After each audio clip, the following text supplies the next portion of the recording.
Des ondes Vocast. L'univers de la radio. En podcast.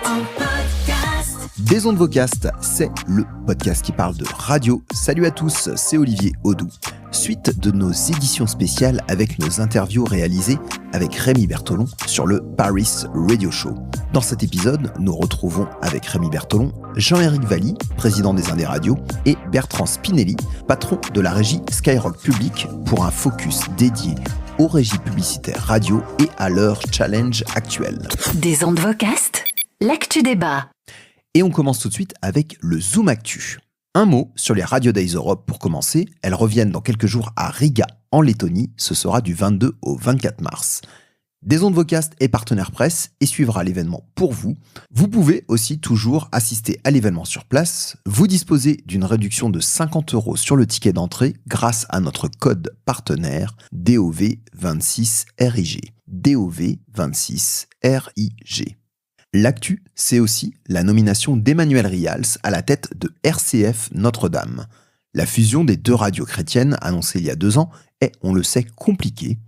Emmanuel partagera sa grande expérience sur de nombreuses radios nationales depuis 30 ans et plus récemment de la fusion réussie de Radio J et Judaïque FM à Paris. Souhaitons-lui bonne chance.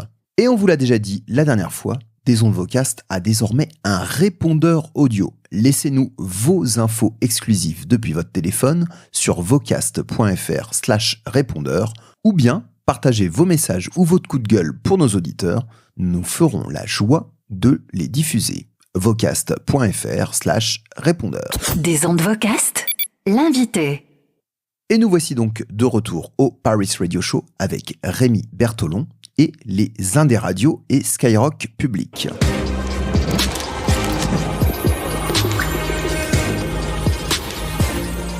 Paris Radio Show. Audio, musique, podcast. Messieurs, bonjour. Bonjour. Bertrand Spinelli, directeur général de Skyrock Public, c'est la régie de Skyrock. Et nous sommes aussi avec Jean-Éric Valli, président du GE, les Indes Radios. Bonjour, merci. Bonjour. On voulait parler des challenges un peu de la publicité et commencer sur une présentation assez simple pour nos auditeurs qui sont peut-être pas dans le business radio et faire un peu du business pour niveau CM2. Est-ce que pour le même nombre de spots radio qu'on passe actuellement, on gagne moins d'argent qu'il y a quelques années ?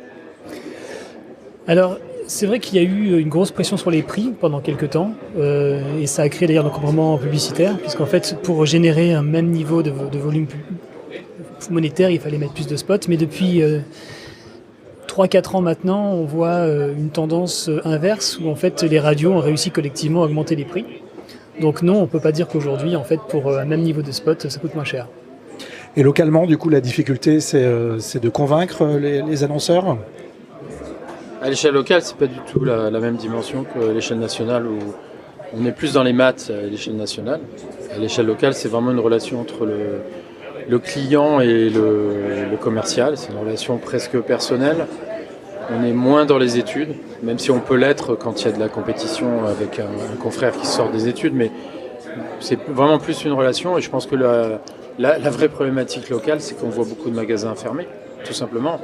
Et l'économie française qui a du mal à se réformer pour de vrai, à transformer, à s'adapter à l'univers d'aujourd'hui, elle fait couler beaucoup d'entreprises, au-delà de tous les discours merveilleux. Et ça, on le voit, et on le voit à l'œil nu parce qu'on voit des rues entières avec des magasins fermés. Donc ça a un impact concret sur tout le territoire. Ça veut dire que c'est potentiellement des annonceurs nationaux comme Amazon sont un peu les fautifs de la disparition de la publicité locale à cause de la fermeture des magasins ? Non, parce que je suis pas un méga fan des GAFA en général, pas du tout. Je pense que ce sont des systèmes assez totalitaires, noyés dans de la bien-pensance, mais en vrai c'est totalitaire. Mais non, je pense que c'est plus qu'un pays qui est absolument incapable de se réformer sur des règles de fonctionnement finit par faire écrouler tous les plus petits entrepreneurs. Un commerce, c'est un petit entrepreneur, parce qu'il passe plus de temps à faire de la bureaucratie grotesque. Il a du mal à rémunérer correctement des gens, parce que pour 1 euro dans la poche du collaborateur, il en faut 2, il faut en dépenser 2. Et c'est ça la vraie raison. La vraie raison, c'est d'avoir des systèmes complètement obsolètes. Alors donc des territoires locaux qui vont donc plus de difficultés, donc vos clients, moins de clients. On entend aussi beaucoup sur la publicité locale, la concurrence du numérique, que c'est plus facile d'acheter une publicité en un clic sur Facebook que d'acheter de la publicité locale radio. Est-ce qu'il n'y a pas aussi cet aspect qui affecte en ce moment les radios locales? Ouais, je pense que ça affecte toutes les radios, soit locales ou nationales. On a du chemin à faire. Parce que le paradoxe, c'est qu'on a un média qui fonctionne bien, globalement. C'est-à-dire à la fois sur le terrain de l'audience et sur le terrain économique, même si on a des sujets à gérer comme une certaine érosion, mais ça dépend des formats, comme des difficultés tarifaires. Mais ça, ce sont des choses tout à fait normales, finalement, de la vie d'une entreprise. Donc dans cette ambiance très opérationnelle, sur le plan du résultat, on n'a peut-être pas assez travaillé certains sujets. Et c'est vrai que ça peut être facile d'acheter sa petite pub sur Instagram. Le paradoxe, c'est que le client qui fait ça en local, il ne mesure pas l'impact en fait.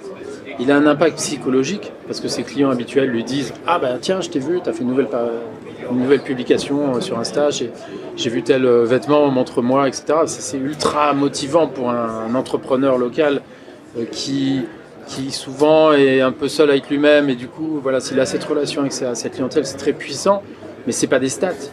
Et l'impact des stations de radio, c'est sans commune mesure en fait, quand on regarde les chiffres. Donc l'état global de la publicité, donc au niveau national, ça se maintient malgré les baisses des audiences, et au niveau local, par contre, il y a des baisses qui ont l'air d'être constatées un peu partout. Nationalement, on a repris du chiffre d'affaires ces dernières années, sauf l'année 2025, qui s'est terminée par une baisse générale. Et à l'échelle locale, on était plutôt dans une sorte de régularité, et je pense qu'on a plus accusé le coup en 2025. Mais c'est la conjonction pour moi à la fois d'une évolution du marché autour du digital, et à la fois d'une problématique de l'économie avec beaucoup de fermetures locales.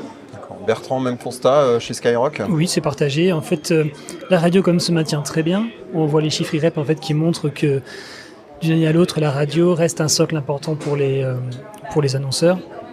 Jean-Ric a raison, que ce soit le national ou le local, on est en concurrence avec les plateformes, et forcément ça complexifie l'économie, en tout cas la manière dont on générait de l'argent. Donc ça oblige les radios à se réinventer, ou en tout cas à épouser un nouveau mode de fonctionnement. Kevin, qui était le podcast juste avant, l'a très bien expliqué aussi, c'est que quelque part aujourd'hui, la radio, on a tendance en fait dans le narratif à expliquer que la radio baisse. Au final, l'écoute linéaire baisse un peu, il est vrai. En revanche, tous les autres formats augmentent. Et on voit que les radios, quelles qu'elles soient, en fait, avec ce qu'elles apportent au quotidien et depuis de nombreuses années aux auditeurs, aux Français, aux consommateurs, en fait, elles arrivent à proposer autre chose aux annonceurs. Alors, par exemple, le Skyrock, on peut prendre l'exemple de Planète Rap parce que c'est intéressant. Oui. On peut être partenaire en tant qu'annonceur de l'émission de radio. Et après, il y a toute une multitude de formats sur les réseaux sociaux où on peut là aussi être accompagné, être partenaire, oui, et ça augmente notre visibilité. Alors, c'est un très bon exemple Planète Rap, mais l'ensemble des émissions sont travaillées de la même manière, c'est-à-dire que il y a effectivement les audiences radio, en fait, qui sont dans Rire National, et puis ensuite derrière, on va vendre en fait tout ce qui se passe autour de l'émission, donc via les réseaux sociaux, qui sont effectivement des concurrents, mais on essaye aussi de les utiliser pour rayonner un peu plus. Donc c'est assez paradoxal au fait, puisque les marques radio n'ont certainement jamais été aussi puissantes, en fait, puisqu'elles sont capables aujourd'hui d'être à la fois en radio, à la fois sur les réseaux, sur le digital, sur les plateformes. Donc elles n'ont jamais été aussi puissantes, elles n'ont jamais touché autant de gens. Donc effectivement, on peut travailler donc la radio avec des spots, on peut travailler des formats. Donc le prolongement de l'émission, en fait, ça peut être les backstage de Planète Rap. On peut trouver des partenaires qui font des contenus natifs, spéciaux, en s'appuyant sur la marque Skyrock, sur l'expertise Planète Rap, qui va avoir 30 ans cette année. Donc effectivement, on est vraiment sur l'ensemble des fronts. Jean-Éric, pour un groupement comme les Indés Radio, vous avez aussi des initiatives sur tout ce qui est la partie digitale. On n'est pas que sur du spot linéaire. Comment ça fonctionne avec autant de radios dans un groupement?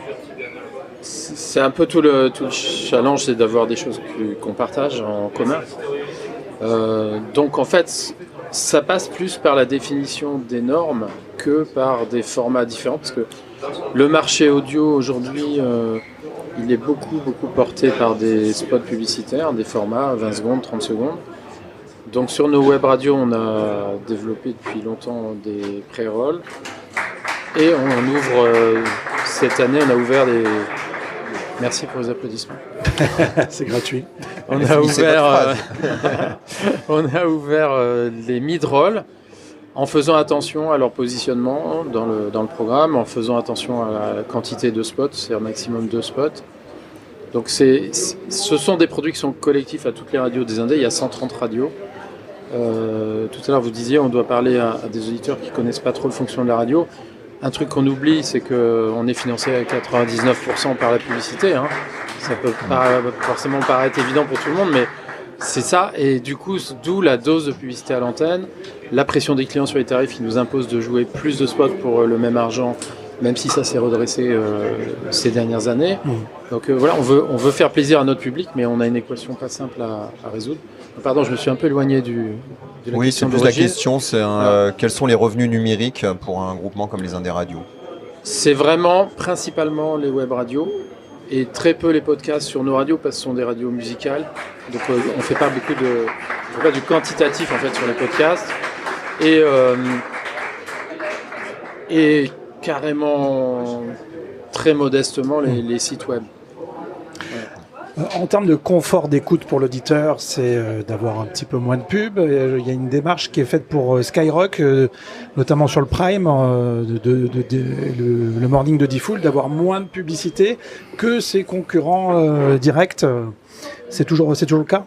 Oui, c'est toujours le cas. En fait, je suis arrivé en 2016 chez Skyrock. Et en fait, on a décidé effectivement de mettre un peu moins de pub que les autres au niveau national. Local également, mais de mettre moins de pub, parce que l'idée en fait c'est d'avoir il y a un contrat d'écoute en fait, ça c'est évident, et je crois que c'est Énergie aussi qui en parlait beaucoup en disant que ça fait partie en fait, c'est des formats gratuits, la radio c'est gratuit, donc voilà, il faut financer, donc ça peut être accepté. Par contre c'est vrai qu'il peut y avoir une certaine dérive. Et voilà, nous on a joué franc jeu sur la table avec agence et annonceurs en disant voilà, écoutez, nous on pense qu'il faut en tout cas avoir une certaine... il faut faire attention, on peut pas faire n'importe quoi, donc on a défini très en amont en fait les temps de pub et on les respecte. Alors on est toujours parfois très tenté d'augmenter un petit peu la taille des écrans et parfois il faudra certainement le faire dans des ça peut arriver, mais globalement on essaie d'avoir cette ligne de conduite et globalement c'est l'adresse est partagée quand j'entends les autres acteurs parler de ce sujet-là. Du coup, moins de pub que les concurrents sur la matinale, vendu un peu plus cher, quoi. C'est l'idée. C'est l'idée, en fait, c'est d'arriver à faire payer plus cher, en fait, un espace plus rare, l'offre et la demande. Est-ce que c'est un discours qui est audible dans un contexte où forcément la radio est noyée dans un nouvel univers numérique, où on entend quand même beaucoup dans la presse que les audiences baissent, etc., même si effectivement il y a d'autres types d'écoute. Est-ce que c'est facile à dire ça ? Alors, c'est une très bonne question. En fait, vous savez, moi, j'ai d'abord travaillé en agence média pendant très longtemps, pendant plus de 10 ans. Et en fait, j'entendais des discours de dire il y a quand même vachement de pub en radio, c'est quand même super embêtant, il faudrait qu'on ait un petit peu moins. Je peux comprendre. Donc, effectivement, moi, j'arrive en régie, je dis ce qu'on va faire, c'est qu'il y a moins de pub. Et en fait, je ne pensais pas que ce discours allait être aussi compliqué à mettre en place et aussi compliqué en fait à faire accepter aux annonceurs et aux agences médias qui en fait sont très tentés de mettre la pression pour avoir autant de spots qu'elles souhaitent. Et ça sous-entend aussi que quelque part, on vend autre chose que du GRP. On vend aussi un contexte d'écoute, on vend une marque, on vend voilà tout un narratif autour des marques radio que l'on commercialise. Donc effectivement, il faut que ce discours soit entendu, soit compris, et il faut arriver à le valoriser. J'ai quand même le sentiment aujourd'hui que c'est plus le cas. C'est-à-dire en fait, il y a globalement les acheteurs radio en agence média aiment le média et nous accompagnent dans cette démarche. C'est la raison pour laquelle on est parvenu à réaugmenter un peu les prix depuis quelques années. Il faudrait que ça soit encore fait de manière plus conséquente. Mais globalement, il y a cet accompagnement et voilà, moi je vois ce signe-là, c'est de dire tout le monde joue le jeu, nous on fait attention à bien gérer nos écrans, on respecte toujours nos engagements avec les annonceurs Et en contrepartie, effectivement, il faut qu'il y ait une revalorisation des espaces. Et est-ce qu'il y a beaucoup aussi chez vous tous ces mécanismes, on en a pas mal entendu chez Énergie, notamment tout ce qui est la premiumisation aussi, les écrins, etc., de façon où peut-être des mécanismes d'enchères, est-ce que ça fonctionne? Alors, je n'ai pas regardé en détail vos conditions générales de vente, je crois que Rémi, tu l'as fait avant l'enregistrement. Quelques écrins, effectivement, sur des campagnes ciblées. Des entrées de spots ou des spots de manière conditionnelle, non? S'il y a de l'espace. Est-ce qu'il faut plus d'ingénierie aussi en termes de planification, de fournir des nouvelles façons de vendre de déjà la pub. Un écrin, dire peut-être que c'est une pub isolée entre. Oui, en fait, c'est l'idée de dire on va avoir moins de pubs entouré de programmes pour que ça soit plus attractif pour l'annonceur. En fait, j'aime beaucoup le fait de dire qu'effectivement le Natio c'est des maths, c'est vrai, ce sont des maths, mais c'est pas que des maths. En fait, on essaie de mettre un peu plus dedans. Et je pense que pendant très longtemps, en fait, les régies radio se sont enfermées dans un système en disant les agences veulent du GRP, donc du GRP, donnant plein de GRP. Et puis tout s'est un petit peu mélangé. Donc ça nous a parfois un peu servi, nous, Skyrock, parce que pendant très longtemps, on n'était pas dans tous les plans, parce qu'en fait, on avait une image, on avait une aspérité, on n'était pas forcément pris dans les plans, parce qu'on était différents. Et puis tout ça s'est gommé, et il y a eu un grand tout de GRP où on mettait un petit peu tout. Donc en fait, revenir effectivement sur de dire, on vend une vraie marque, on vend des valeurs, on vend plein de choses, et c'est ça en fait qu'aujourd'hui on essaie de mettre en place. Mais c'est vrai que ce n'est pas évident, puisque les annonceurs ont aussi des grands tableaux Excel avec des audits financiers derrière, et donc il y a cette volonté de faire très attention sur les coûts. Aux Indés Radio, il y a quelques années, on entendait chez certains adhérents, je ne donnerai pas les noms, qu'ils étaient un petit peu quand même inquiets par rapport à la durée des spots, que ça pouvait nuire à leur performance en termes d'audience. Est-ce que vous avez réussi aussi à juguler le volume publicitaire sur les radios? Pour les noms, c'est facile, c'est tous. Ah, ok. Alors, pour citer des chiffres, mais je pense que ça ne parle pas aux auditeurs. En 2025, on a dû baisser à peu près de 4% l'espace et 7% sur la fin de l'année. Mais c'est pas tellement perceptible en vrai pour les auditeurs. Ça laisse des écrans longs et en plus, on a la publicité locale en plus. Donc ça fait vraiment des écrans assez longs. Mais bon, on a quand même essayé de faire ça. On gère bien sûr des positions dans l'écran, premier, deuxième, dernier. On a un écran, un instant VIP qui est isolé, qui permet à un annonceur plusieurs fois par jour d'apparaître tout seul. On utilise vraiment les périodes de l'année. Enfin, il y a toutes les combinaisons possibles pour bien valoriser la publicité et essayer vraiment de ne pas brader des espaces. Je pense que la radio, c'est un média ultra précieux. Il est tellement dans notre vie depuis 100 ans qu'on a l'impression que ça n'a pas de valeur. Hein. C'est la phrase qui disait « J'ai connu mon bonheur au bruit qu'il a fait en s'en allant ». La radio, c'est ça. On est tellement habitué qu'on pense que c'est immuable, mais ça dépend des auditeurs, ça dépend des annonceurs, de notre façon de faire la radio. Je pense qu'il y a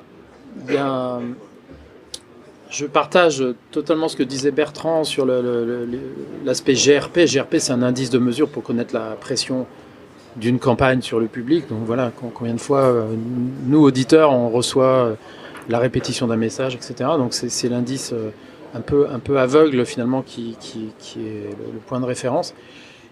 Donc on a des clients qui sont à la fois en tant qu'auditeurs et pour ceux qui aiment bien ce média, qui sont inquiets et attentifs à ce qu'on pourrait faire d'intéressant dans les messages, on peut faire de très beaux messages aussi, dans les messages à pression publicitaire. Et après, quand ils changent de casquette et qu'ils mettent une casquette pure business et surtout la relation avec leurs concurrents, ils veulent être sûrs qu'ils ont les mêmes parts de voix que les autres ou plus de parts de voix que les autres. Et c'est ça qui nous emmène dans une spirale complètement insupportable après pour le client, parce que quand on entend 15 fois le même annonceur par jour, on n'a plus trop envie d'acheter cette marque-là à force, quoi. D'ailleurs, je dis ça, c'est même pas vrai. Mais bon, la perception en tout cas est désagréable. Est-ce que les annonceurs sont toujours friands de la créativité qu'on a avec la radio, ou ils partent sur des campagnes assez sommaires parce que c'est plus simple? Alors en fait, il y a eu, par exemple, dans les périodes de forte incertitude, on s'est recentré sur des campagnes très simples avec des spots, des spots parce que la radio marche, quand même fonctionne très bien. Ça, c'est un fait. D'ailleurs, tous les annonceurs qui ont des modèles économétriques utilisent beaucoup la radio, donc ça veut dire que ça marche. Après, nous, on est un peu à l'aveugle parce qu'on n'a pas les mêmes modèles qu'eux. Mais voilà, donc, tout ça pour dire qu'effectivement, ils se sont recentrés sur vraiment sur des choses simples, sur des spots. Mais on voit quand même que tous les annonceurs aujourd'hui cherchent en fait à avoir des dispositifs innovants. Alors ça peut être aussi dans la créativité des spots radio. Ça c'est très important aussi de valoriser la création qui fait beaucoup d'efforts, et on voit que les campagnes qui sont les plus créatives fonctionnent mieux. Mais il y a effectivement le fait d'avoir une façon un peu différente de faire des campagnes radio, donc utiliser tous les assets, d'utiliser les animateurs. Par exemple, sur les podcasts, maintenant, il y a le host reading, là, voilà, sur le fait qu'un animateur va faire le message en amont d'un podcast. Il peut y avoir énormément de choses où on recherche l'activité, on recherche aussi la créativité, la différence par rapport aux autres, l'émergence, en fait, en vrai. D'accord. Quand on écoute les indés radios, avec des radios notamment voisines, on a l'impression que les écrans sont quasiment les mêmes. Est-ce que les grandes marques nationales utilisent vraiment toujours ce grand découpage qu'on peut avoir avec les indés sur des grandes régions, par exemple, ou ils restent massivement sur des campagnes nationales ? On va dire le marché qu'on appelle multilocal, donc des annonceurs nationaux qui annoncent dans telle ou telle ville, etc., mais pas de façon nationale. C'est 10% du marché total. Donc c'est présent, mais c'est pas majoritaire. Et par contre, on a toutes les grandes marques, parce que les indés sont, quand vous faites un plan radio, c'est incontournable. Si vous retirez les indés, vous ramez, parce qu'il faut compléter avec toutes les autres, finalement, pratiquement. Donc on a du coup toutes les grandes marques, et on a une particularité par rapport à nos concurrents, parce qu'on a des concurrents qui font soit que de la pub nationale, soit locale et nationale, mais dans des écrans publicitaires séparés. Et nous, on mélange tout, parce qu'on veut vraiment que nos radios gardent le maximum de liberté éditoriale. Donc on leur donne les contraintes minimum pour répondre aux attentes des clients. Mais ensuite, ils agencent tout ça dans leur programme à leur façon. Et ça fait des écrans mixtes. Et quand on fait des études là-dessus, on a un meilleur retour en fait, que nos confrères nationaux, parce que la mixité de la publicité fait que elle est un peu moins perçue comme de la pub, parce que quand vous avez un message local qui donne une adresse locale, c'est plus une info que de la pub. Et donc ça se mélange bien avec la pub nationale. On est à côté, Et quand on a tous subi le Covid à un moment donné, nous on s'est retrouvés avec que des annonceurs nationaux, parce que c'était les seuls qui annonçaient. En gros, c'était 20% des annonceurs, mais on avait cette coloration-là, ça faisait des antennes un peu bizarres, on était devenus nationaux, entre guillemets. C'est très étrange. Donc on a ce souci aujourd'hui, fort de cette expérience, de vraiment bien mixer les choses. Alors, aux indés aussi, vous avez lancé un appel d'offres, je crois, pour votre contrat de régie, qui est par chez TF1 Pub depuis pas mal d'années. C'en est à où ce process ? L'appel d'offres est en cours. On a reçu toutes les régies candidates il y a à peu près une semaine de mémoire pour un peu des réunions d'initialisation. C'est un moment où on est plus là, nous, pour répondre à des questions qui peuvent se poser pour façonner leur offre. Et l'objectif, c'est vraiment d'avoir des propositions différentes, de différentes régies, avec notamment la case digitale bien travaillée, parce que le développement du marché aujourd'hui se fait sur le digital. Donc le paradoxe, c'est une situation compliquée pour nous tous. Il faut qu'on gère le linéaire, la radio classique, qui rapporte entre 90 et 95% du chiffre d'affaires, mais qu'en même temps, on gère ces petits 5% qui doivent devenir plus pour préparer le futur. D'accord. Vis-à-vis de vos relations avec TF1 Pub, ça s'est bien passé cet appel d'offres ? Oui, alors on en a parlé avec eux il y a longtemps. Vraiment facilement 2-3 ans. C'est pas inamical, en fait ça cherche pas à pallier un manque, on travaille très bien avec eux. Simplement, je pense que tous les acteurs économiques vivent ça, il y a une vérité qui sort du marché, et cette vérité on la fait sortir du marché quand on s'adresse au marché.